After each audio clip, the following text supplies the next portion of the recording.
Get ready. Start. This assembly decided last year almost unanimously, I think, in favor of general widespread disarmament. The great nations of the world have committed themselves to it. The United States, through its president, recently put forward proposals which are in line with what this assembly has decided. The Soviet Russia has put forward proposals to the same effect, varying them slightly but essentially aiming at the same thing. There is a good deal of commonness about them in broad outline.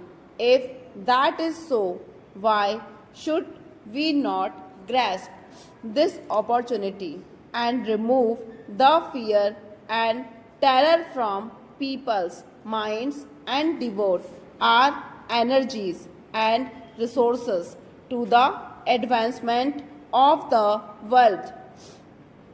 This major and outstanding question must be dealt with speedily, and the great countries, especially those which have the greatest responsibility, should address themselves again and again to the consideration of this problem together through negotiations to reach agreements.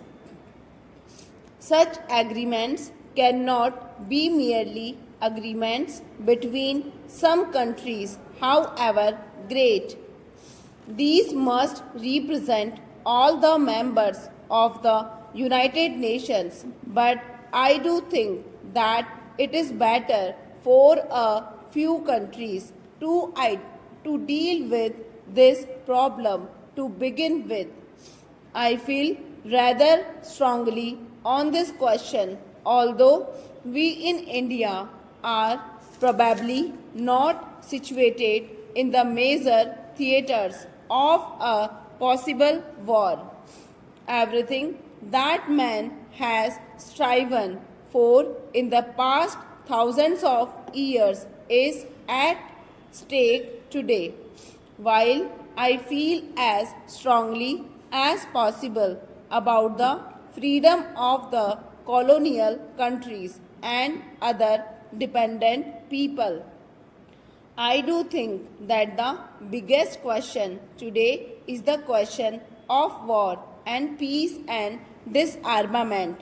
The General Assembly passed a resolution recently about nuclear test. It was a great misfortune that after a period of abstinence from nuclear test, there was a resumption of these tests.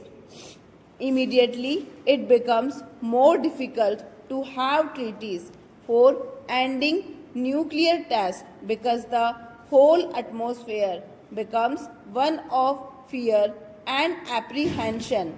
I do think, and I would beg the countries concerned to realize that they are doing a grave disservice to the world, to their own countries, by not putting an end to nuclear tests by treaty as quickly as possible. The Assembly passed a resolution in favor of some kind of a moratorium. No one imagines that a voluntary moratorium is going to solve this question. There must be stricter controls by treaty, and otherwise nuclear tests are basically evils forever. Stop.